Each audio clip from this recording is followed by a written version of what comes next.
Rurouni Kenshin The Beginning no Eiga wa totemo ii desu yo!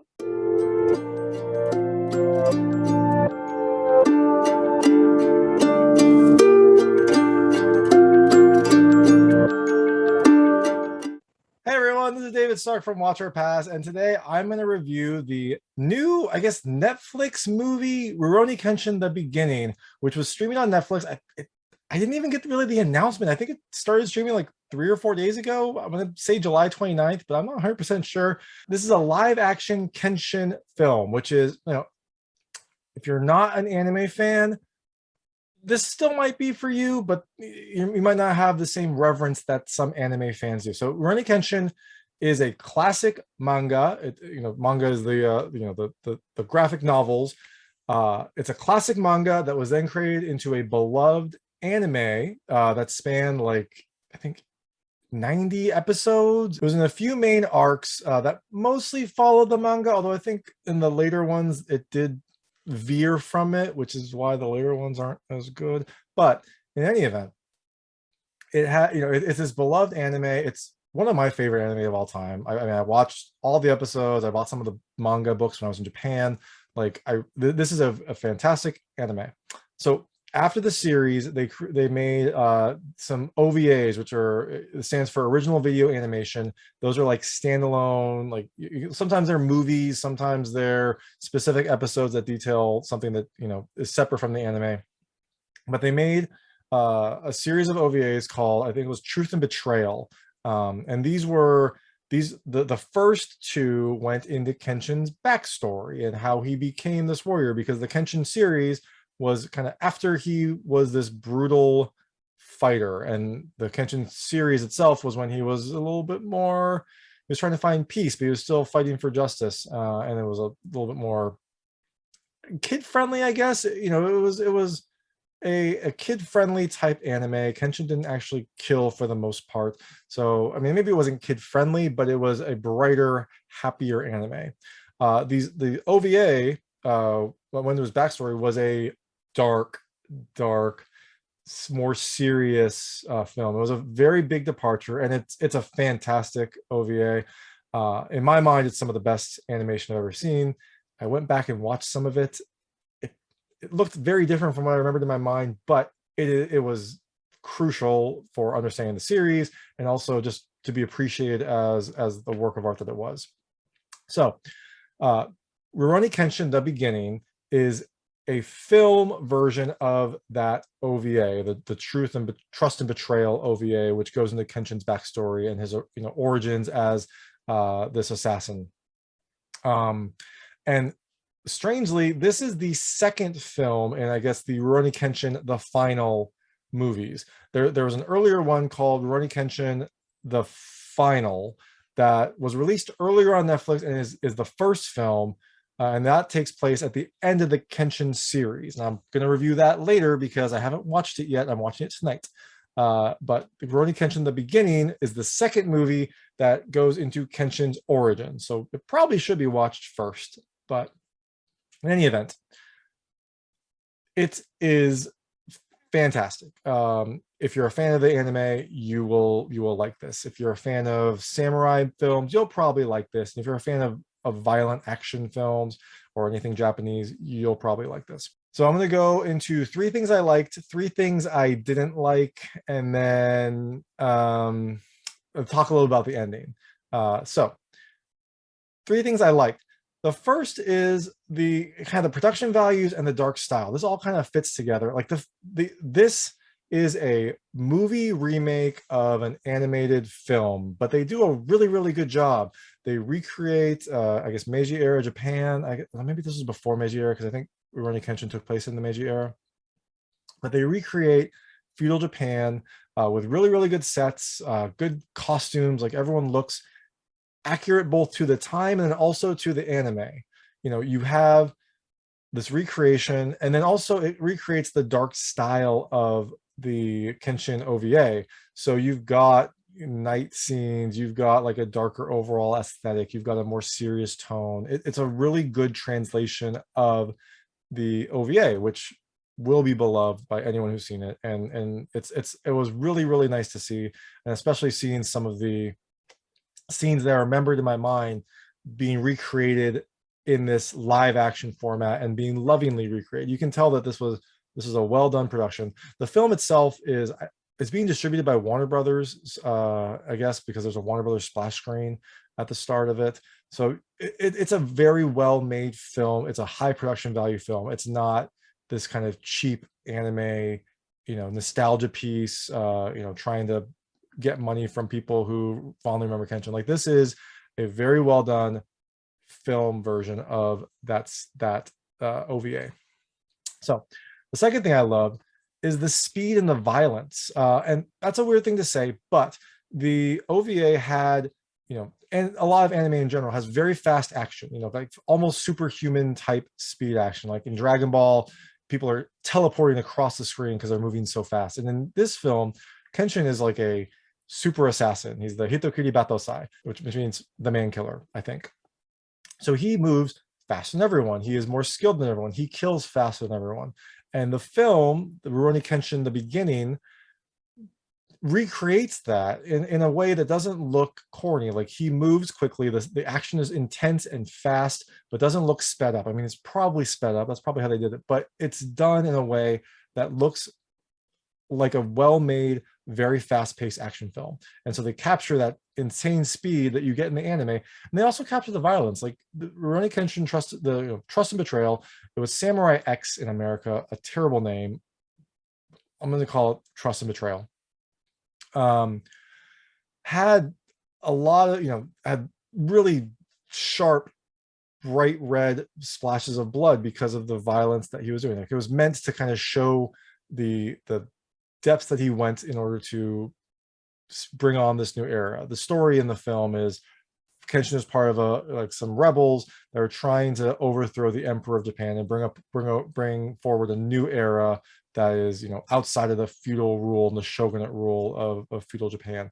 I think it's based on some Japanese history. I haven't gone back and read it, but I think it's based on some like actual battles in Japanese history. But in any event, in order to do this, Kenshin has to do some very brutal things, and the film recreates it perfectly and recreates the anime style perfectly. So, and the third thing I loved is the story, and this is because the film does a pretty good job of recreating the anime story that I remember. Now, I haven't compared the OVA with the manga, so I don't know which is more accurate.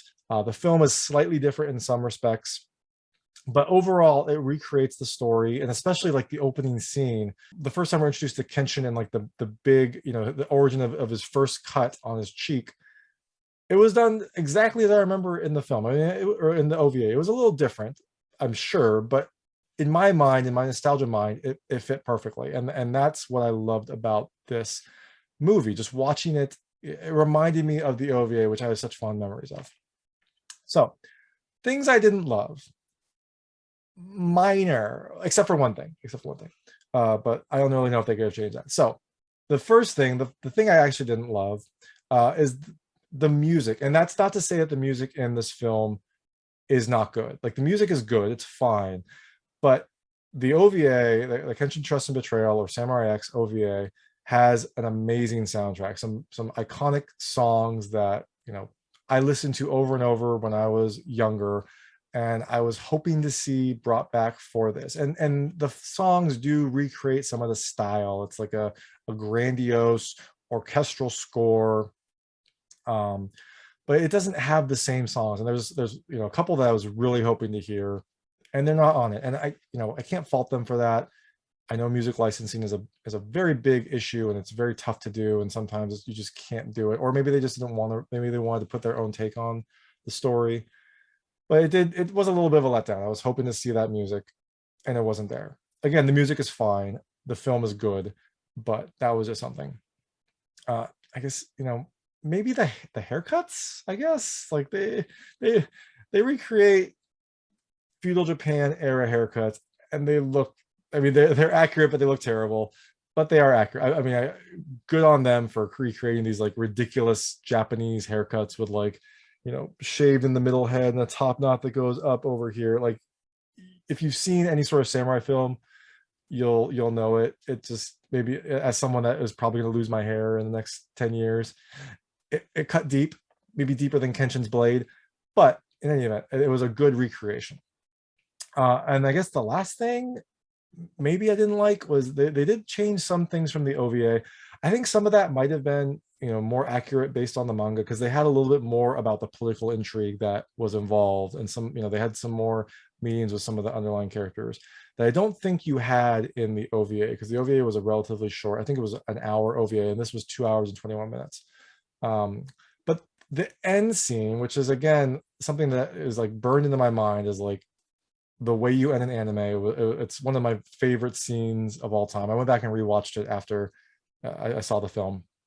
They changed it a little bit, and I'll go into the ending, but they changed some of the aspects of it that I really loved, that made it such an impactful, emotional ending. That being said, it's still a good film. It's a, you can't really ask for more when you're having an anime recreation, or a film recreation of an anime. So it's a good film. It's a fantastic recreation. I really loved it. But if you're expecting the OVA to be created scene for scene, you're not going to get that. Now, the ending. Spoilers. I will go into spoilers about the ending. If you've seen the OVA, you essentially know how this ends. So, you don't have to worry about it too much. But so in the film, Kenshin and Tomoe, who's the fiance of someone that Kenshin has killed earlier. She doesn't find that out until later, but Kenshin and her develop a relationship, they develop a friendship. And so the rebels have some trouble, and Kenshin and her are sent out into the mountain, into like a remote cabin to kind of lay low, essentially. But as you expect, eventually some assassins find them. And so Kenshin has to fight them off, and they set like a series of booby traps to like ambush him on just an unassuming day. And so he has to fight through a series of traps with an assassin. So like there will be, one of them created like, I think, tree like limbs that swung down, and then he had to fight him in this like chaos, and then another fought him, and eventually exploded. He had like dynamite, and he exploded himself, which caused Kenshin to be disoriented. So after he fights off these assassins one at a time, he finally gets to the main assassin, who has been watching Tomoe throughout this, kind of like guarding her. And so at this point, Kenshin he's hurt, he's like blinded partially, and so he can't really do much, but he keeps fighting, and he keeps getting injured. And eventually, as they're fighting down, it looks like he's probably about to die. He goes for one last swing, and in this swing, Tomoe kind of runs in and stops the assassin from hitting it. And she like grabs his arm and holds it up so that he can't, block Kenshin's strike, and he can't, hurt Kenshin anymore. And then, but Kenshin, he can't see. He's just going by senses, I guess. And he slashes out and cuts both Tomoe and the assassin. So after this happens, he starts to get his vision back, kind of realizes what happened, what he did. So he goes up and holds her, because he's in shock at what he did. As he's holding her, as she's like, fading, she takes a knife and cuts another cross into his cheek. So he got his first cut when he killed her fiance. Her fiance put up a big fight because he really wanted to live, because he wanted to marry Tomoe. So he fought very hard. I don't know why he didn't just pretend to be dead, but he fought really hard and ended up actually cutting Kenshin. That's where he got his first cut on his cheek. So when he's holding Tomoe and she's dying, she cuts another cut, like an X on his cheek. So that's where he gets his cross-shaped scar, which is one of the quintessential Kenshin marks. And as she's doing this, she says, "I'm sorry, my love," and then she dies. So Kenshin he grieves. He's in this house. He gets called back by the rebels. They're going to make a final push. They're going to try to take down the emperor. They show Kenshin talking to the leader of the rebels in the cabin, and basically the rebels saying, "We need you. We need the Batosai back." And so he says goodbye to Tomoe. Her body's still there. I assume he was in mourning. and he sets the cabin on fire, I guess, to kind of let her go into the next world. Or I'm trying to remember. I guess I don't know if Kenshin is Shinto or Buddhist, but in any event, he tries to let her go. He sets it on fire, assume having her go into the next world or the next life, if that's what he believes in. And then he continues on his quest to bring about the new age. You jump forward to a battle in like 1868, which I think is probably the last battle, where Kenshin is fighting. He's fighting all these people. He's back to his, Batosai killer instinct. And they get news that the emperor has surrendered. They see the emperor's kind of banner come in. And so that means that, rebels have finally won. They've brought in this new age.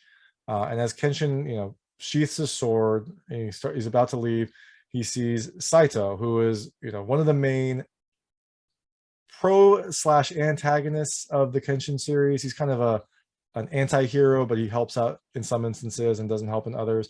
But he's a beloved character as well. And so he challenges Kenshin at this point. They fought earlier in the series, but now he challenges him. So Kenshin sticks his sword on the ground and says, essentially, the new age is upon us. And he gave up his sword. He based his pledge to everyone was, I will do what needs to happen to bring about the new age. And once the new age happens, I'm not going to kill again. So Kenshin puts his sword down and he walks off into the horizon. And that's the end. I mean, I have to think that maybe that is probably more accurate to the manga, because that story kind of ties up better than the OVA. I hate to admit, but the OVA has such a fantastic kind of action-packed / dramatic end that I do kind of miss it. But the ending is good. The film is good. If you're at all interested in Japanese history, samurai movies, or anime, or Kenshin in general, like, you will like this. It's a very, very good recreation of a beloved anime. So that's Rurouni Kenshin, the beginning. It's streaming on Netflix now. I think it came on like a few days ago, but it's streaming on Netflix now. You can watch it now. I would definitely recommend it if you're interested in any of those things I've talked about. And I will now be watching Rurouni Kenshin, the final, to let you know how that is. I assume it'll be good too, because Rurouni Kenshin, the beginning, was very good. But that's Rurouni Kenshin. It's one of my favorite anime. Maybe it'll become one of yours. And thanks so much for watching. If you liked this review, please like and subscribe to this channel. It helps me out a lot and make sure all my new content goes straight to you. Thank you.